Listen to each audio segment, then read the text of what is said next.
the week that was, TIOL's weekly news roundup. Today we bring you a wide range of stories marking India's weekly report card on progress and change. There are international stories too. The major headlines this week were grabbed by stories of toxic air pollution in Beijing, New Delhi, and Paris Convention on Climate Change. We also bring you snippets on the digitization of rural India, combating price rise and higher taxes, black money, and clarifications and notifications on tax.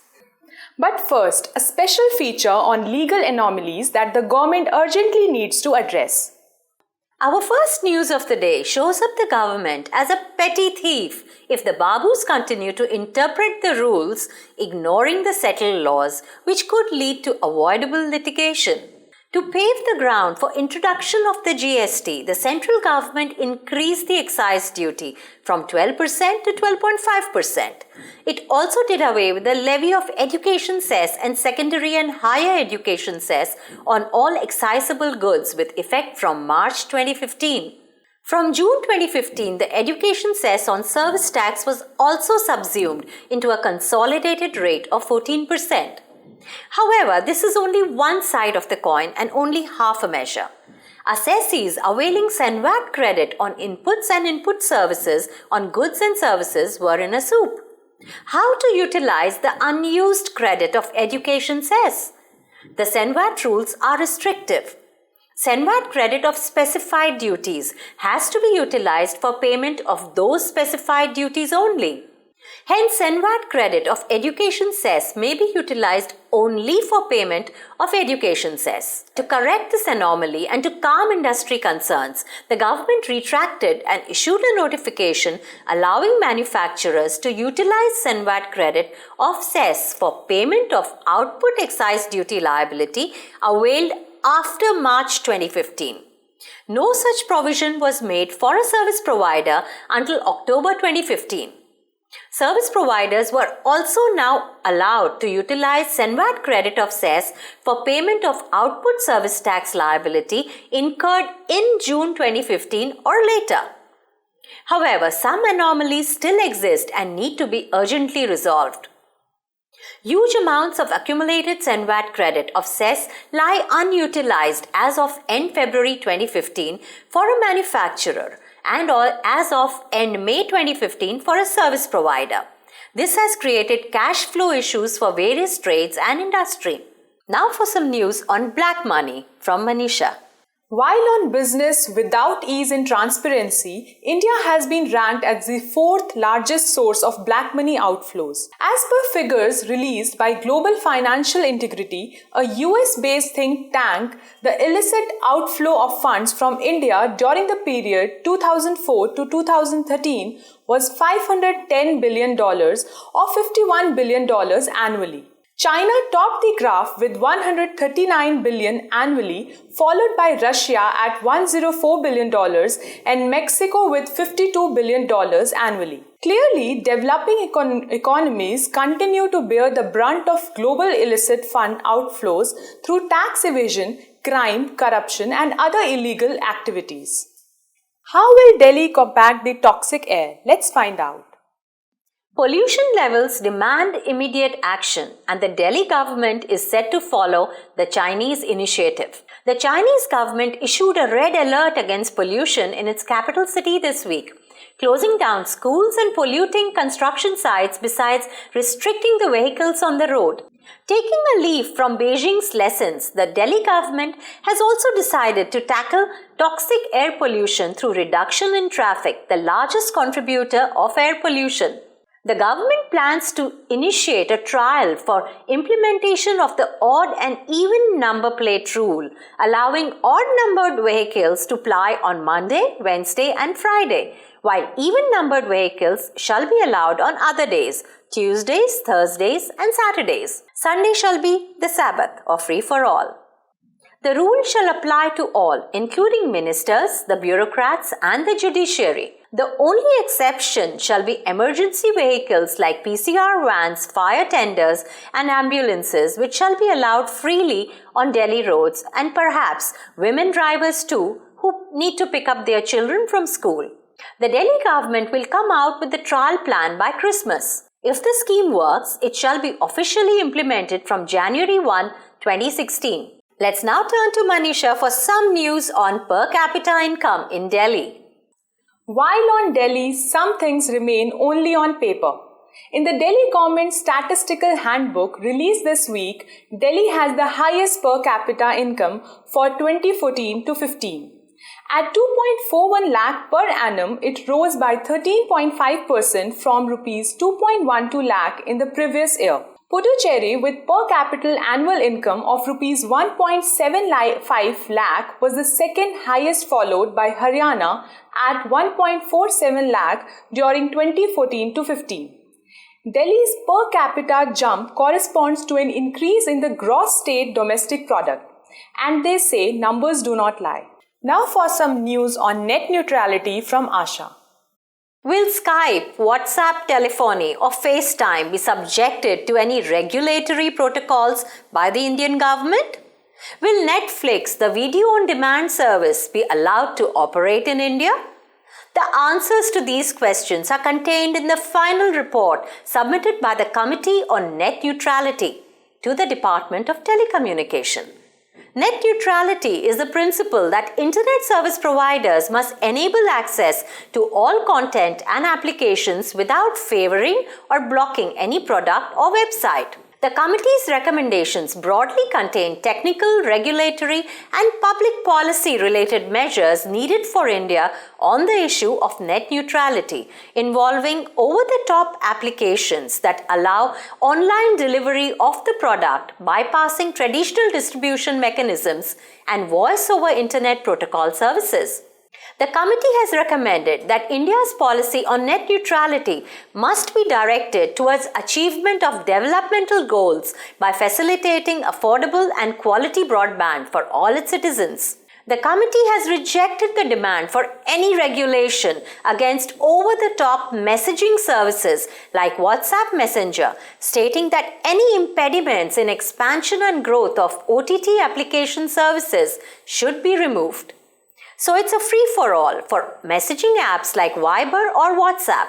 There is a new ministry coming up. Let's find out. Speaking of a real estate, the pharmaceutical industry may have a new home. The Minister of Fertilizers, Mr. Anand Kumar, has promised a separate ministry for pharma and medical devices sector in the next 1 year. To be called the Ministry of Pharma and Medical Devices, the Minister has been in touch with the PMO.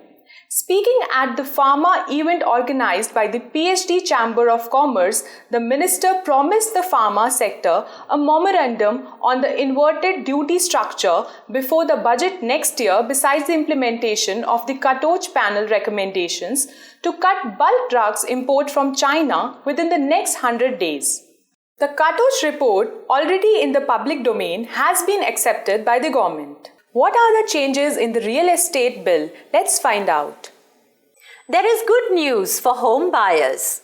To better regulate the real estate sector and bring in transparency and accountability, the Cabinet has cleared 20 major amendments to the real estate bill based on the recommendations made by the Select Committee of Rajya Sabha. Following the amendments, a larger number of projects shall be brought under the regulatory body. Projects on 500 square meters of area with 8 flats will need to be registered with the regulatory authority instead of the 1000 square meters proposed earlier. Carpet area is clearly defined to include usable spaces like kitchen and toilets. Garage is separately defined and excluded from the definition of apartment. Builders will need to deposit 70% and not 50% of the sale proceeds, including land cost, in a separate escrow account to meet construction costs. In case of default or delay in handing over possession, builders will need to pay an equal rate of interest as home buyers. Even the liability of the builder against structural defects will be extended from the earlier 2 years to 5 years under the amended bill. While these changes are welcome, the industry believes that it would be a folly to give the bill retrospective effect. There are also some misgivings about bringing commercial projects under the ambit of the bill and the absence of a sanctioning authority for delay in acquiring approvals. There is a new process for service of notices against assessees. Let's find out. When taxpayer grievances can be resolved via online communication or emails, then why not the service of notice against the assessee? Well, this is exactly what the CBDT has done. It has issued a notification amending the Income Tax Rules 1962 to provide that for the purpose of Section 282, service of notice, summons, requisition order and other communication may be done by email. The email address available in the last income tax return furnished by the addressee shall be used for the purpose. This is part of the CBDT's initiative to make assessments paperless and its e-Sahyog project to curtail physical presence of taxpayers during assessment.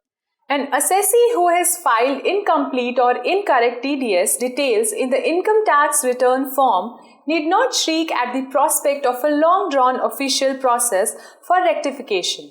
The CBDT has now simplified this process by allowing the rectification to be done online within minutes. A new facility has been provided for pre-filing of TDS schedule while submitting online rectification request on the e-filing portal to facilitate easy correction or updating of TDS details. Assessees will no longer need to fill complete details of the entire TDS schedule while applying for rectification. This would help avoid the inconvenience of delays in processing such applications. Dal prices are going up. What is being done? Lentil prices are going through the roof. What with arhar dal touching rupees 200 per kilogram, the situation has the government worried. The causes are many: fall in production and a steep mismatch between supply and demand. But government measures like imposition of stock limits or anti-hoarding raids are short-term and not sustainable. Hence, to boost production, prices and procurement, the Chief Economic Advisor, Mr. Arvind Subramanian, has recommended an Amul-like model for pulses too. Well, the National Dairy Development Board is all set to widen its involvement into procurement of pulses with tie-ups with farmers. Currently, it only markets pulses through its Safal brand. The Chief Economic Advisor has also suggested an overhaul of the agriculture sector driven by technology. Now for some international news. While there is a lot of scope for corporate taxpayers to pay less, tax law for individual assessees is not as liberal.